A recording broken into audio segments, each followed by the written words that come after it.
Olá, bom dia. Bom dia, comunidade Paz e Bem. Bom dia, comunidade da TV 247.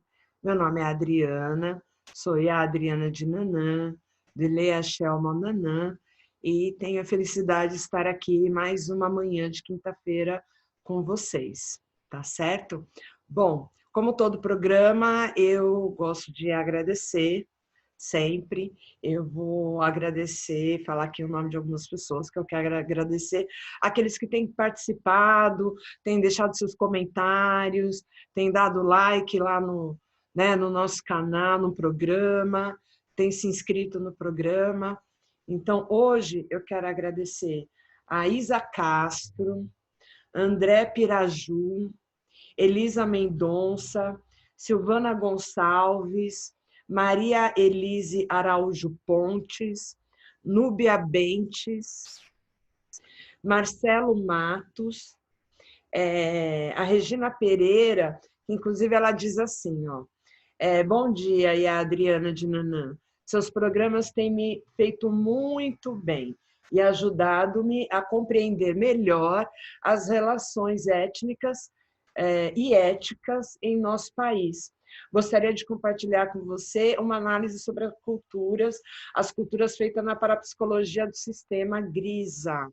E, Regina, eu até deixei lá no comentário o meu e-mail para você mandar. Gostaria muito de ter essa troca com você. Se você mandou, eu não achei. Se você mandou, você manda de novo, por favor. E se não mandou, não esquece de mim.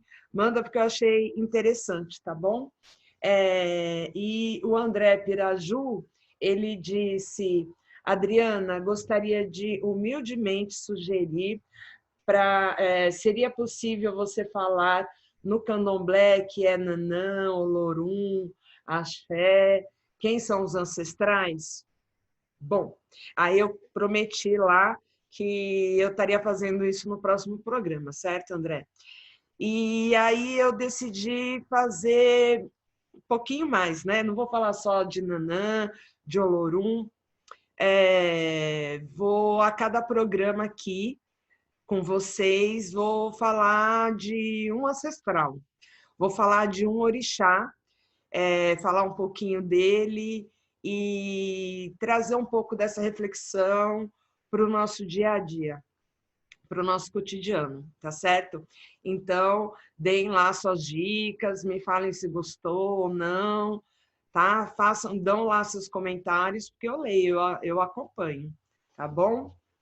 Bom, eu vou começar falando de um orixá, de um ancestral, que é o mais injustiçado de todos, eu acho. Um dos que o cristianismo fez questão de demonizar, que é Exu. Exu, e aí quando eu falo de Exu, eu estou falando de uma divindade, não estou falando, estou falando de um orixá, não estou falando de entidade, certo? Entidade quer ter uma diferença entre divindade e de entidade. Eu costumo dizer assim, para diferenciar, na minha humilde compreensão, mais ou menos assim. Quando eu estou falando de Exu, Ogum, Oxóssi, quando eu estou falando das divindades, eu estou falando de seres, de energias que participaram da cosmologia do planeta, da constituição do planeta, criaram o planeta, a humanidade, viveram aqui por centenas de anos, e dos quais somos hoje herdeiros, né? Eu, por exemplo, sou uma herdeira de Nanã, eu sou uma descendente dela, certo? Dessa energia primordial lá.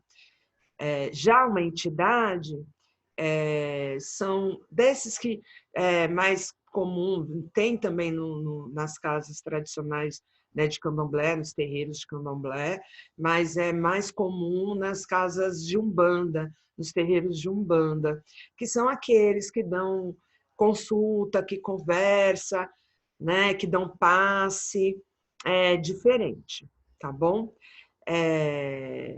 E essa minha explicação, né, dessas divindades, enquanto que eu as vejo enquanto meu ancestral divinizado, tem outras definições, mas esta é que, para mim, faz mais sentido, né? Outras pessoas seguem outras linhas de pensamento, mas, para mim, essa é que faz mais sentido e que dá para as pessoas entenderem melhor também na hora da gente explicar, né, para o leigo, né, para aquele que também não é do candomblé, tá certo?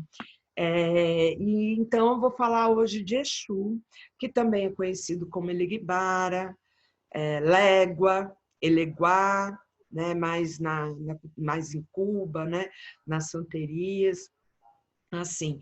E eu quero começar por ele, pedindo a bênção de Exu e todos os filhos dele aqui presentes hoje, porque ele é o que foi mais demonizado. E é muito doido isso, porque a gente vê ele sempre como o bandido, o demônio mesmo, né? É assim que os cristãos pintam esse nosso ancestral. É um caminho que usaram, inclusive, para nos demonizar, para dizer que nós cultuamos né, seres inferiores e tal. E vou falar, na cultura tradicional não existe demônio, tá?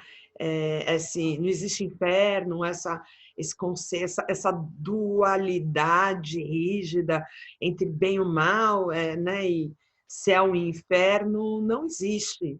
E, para mim, se não existe inferno, também, consequentemente, não existe o gerente dele, né? Isso é uma criação cristã, não tem nada a ver com a gente, né? E por conta da nossa relação com o Exu, com essa divindade, os cristãos viram uma porta, entre várias outras, para nos demonizar, tá certo? Vou ler para vocês um Itã, né, um mito de Exu, e depois a gente vai conversar um pouquinho. Exu ganha o poder sobre as encruzilhadas. Exu não tinha riqueza, não tinha fazenda, não tinha rio, não tinha profissão nem artes, nem missão. Exu vagabundeava pelo mundo sem paradeiro. Então, um dia, Exu passou a ir à casa de Oxalá, que eu vou contar para vocês num outro programa quem é Oxalá. Já falei um pouquinho dele, mas vou trazer um pouco mais dele em outro momento. Ia à casa de Oxalá todos os dias. Na casa de Oxalá, Exu se distraía, vendo o velho fabricando os seres humanos. Lembram lá no tem vídeo contando sobre isso. Muitos e muitos também vinham visitar Oxalá, mas ali ficavam pouco. 4 dias, 8 dias, e nada aprendiam. Traziam oferendas, viam o velho orixá, apreciavam sua obra e partiam. Exu ficou na casa de Oxalá 16 anos. Exu prestava atenção na modelagem e aprendeu como Oxalá fabricava as mãos, os pés, a boca, os olhos, o pênis dos homens, as mãos, os pés, a boca, os olhos, a vagina das mulheres. Durante 16 anos, ali ficou ajudando o velho orixá. Exu não perguntava, Exu observava. Exu prestava atenção, Exu aprendeu tudo. Um dia, Oxalá disse a Exu para ir postar-se na encruzilhada, por onde passavam os que vinham à sua casa, para ficar ali e não deixar passar quem não trouxesse uma oferenda ao Oxalá. Cada vez mais havia mais humanos para Oxalá fazer. Oxalá não queria perder tempo, recolhendo os presentes que todos lhe ofereciam. Oxalá nem tinha tempo para as visitas. Exu tinha aprendido tudo e agora podia ajudar Oxalá. Exu coletava os ebós para Oxalá. Exu recebia as oferendas e as entregava ao Oxalá. Exu fazia bem o seu trabalho e Oxalá decidiu recompensá-lo. Assim, quem viesse à casa de Oxalá teria que pagar também alguma coisa a Exu. Quem estivesse voltando da casa de Oxalá também pagaria alguma coisa a Exu. Exu mantinha-se sempre a postos, guardando a casa de Oxalá. Armado de um ogó, poderoso porrete, afastava os indesejáveis e punia quem tentasse burlar sua vigilância. Exu trabalhava demais e fez ali a sua casa. Ali na encruzilhada, e fez de sua casa ali na encruzilhada. Ganhou uma rendosa profissão, ganhou seu lugar, sua casa. Exu ficou rico e poderoso. Ninguém pôde mais passar pela encruzilhada sem pagar alguma coisa a Exu.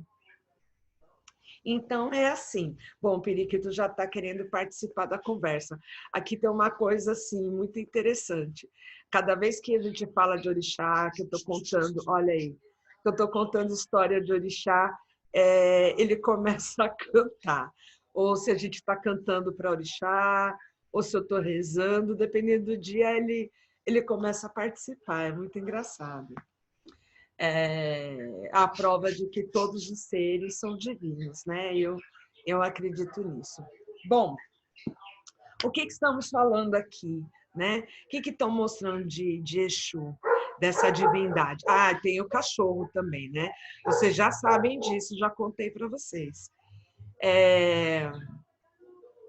Por isso que muitas vezes vocês veem, né, os agrados que nós colocamos nas encruzilhadas, muitas vezes, pagando Exu. Né? E aí, olha só que interessante, né? É um mito que está falando de uma divindade, de uma cultura milenar, né? De muito mais do que 2000 anos, né? De milhares, centenas de milhares de anos. A cultura iorubá. Lembrando que, né, eu sou de Queto, de origem Nagô, por isso que as histórias que eu trago para vocês é dentro dessa tradição de iorubá, certo? Temos outras raízes de candomblé no Brasil, tem candomblé Angola, que é de raiz banto, tem jeje, tá certo? Tambor de Minas, tem outras ramificações aqui no Brasil, tá certo? No candomblé. Então, vamos lá. Vocês percebem que já nesse mito milenar já traz o conceito do que os cristãos se apropriaram do dízimo, né? E distorceram, inclusive, alguns, né? Vamos deixar bem claro que nem todos os evangélicos, nem todos cristãos ou católicos estão nessa roda mercadológica e aí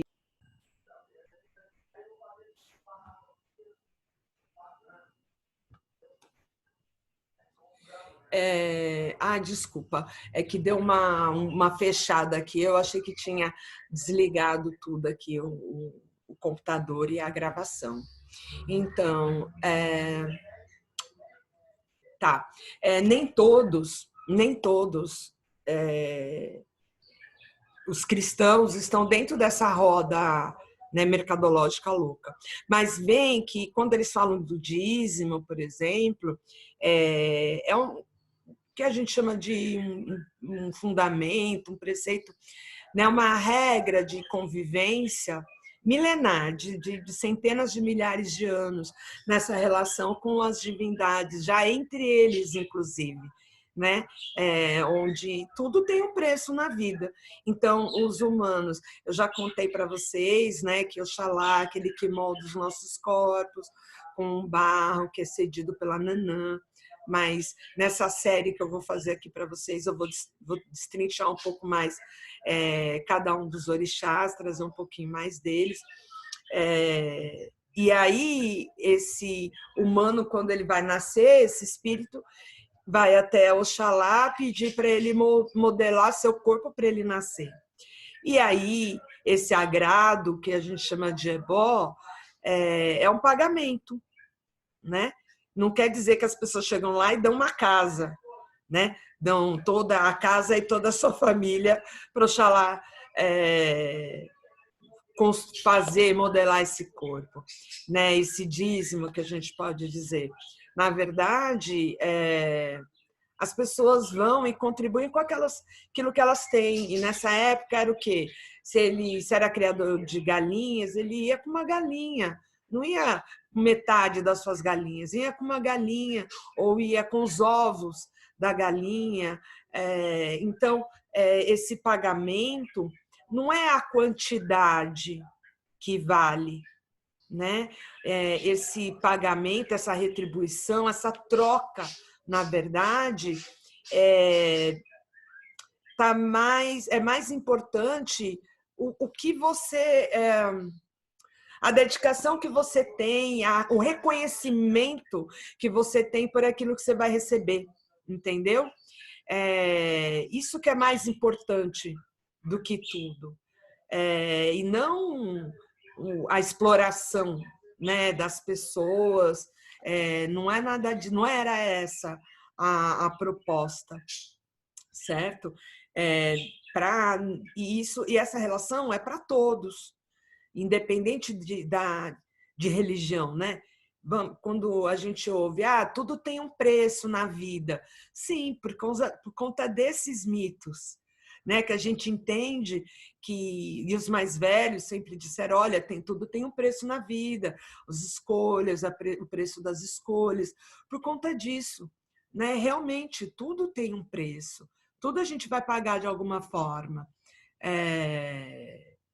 Retribuir, né, por aquilo que a gente está recebendo, ou até mesmo por conta dos atos, tudo tem um preço, realmente, né? E Exu, a gente entende que vocês veem que esse mito, né, esse tanto que eu trouxe para vocês, dele na encruzilhada, onde ele ganha o direito de estar nas encruzilhadas. Então, ele é a divindade que cuida dos nossos caminhos, né, que nos dá os caminhos. E por isso a gente paga para ele. De várias formas, desde passar e fazer uma reza, ou uma oração, ou um padê, né, uma farofa ou alguma coisa parecida. Mas a questão toda é a reverência, onde não necessariamente está ligado a um item material, sabe, gente? Acho que isso que é importante da gente refletir aqui. E o que eu trago? O que eu trago de aprendizado na minha vida, no dia a dia, de onde impacta esse meu aprendizado de conhecer Exu, de saber quem é Exu, onde impacta isso no meu dia a dia? Impacta de saber que Exu está em todas as encruzilhadas, em todas as relações. Quando eu cruzo com vocês, quando eu cruzo com cada pessoa, quando eu me relaciono com alguém, cada pessoa que eu conheço, que entra ou sai da minha vida, Exu está presente. Então, eu sempre peço a ele que ele me dê os caminhos para as boas pessoas, me dê o caminho para encontrar as pessoas que serão boas para mim, não é?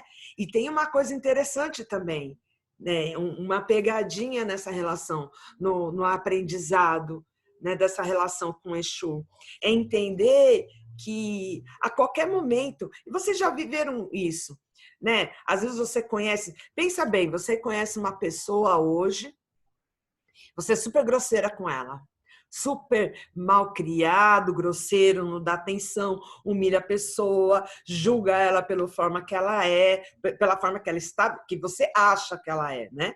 Pela forma ou pelos trajes que ela está, ou a condição que aquela pessoa está naquele momento. Certo? Você destrata essa pessoa. Aí dá 10 anos você procurando emprego, aí quando você chega naquele lugar, de repente a secretária ou secretário de um gerente, de uma pessoa, da pessoa que vai te dar um emprego, é aquela que você humilhou, que você destratou. Pensa nisso.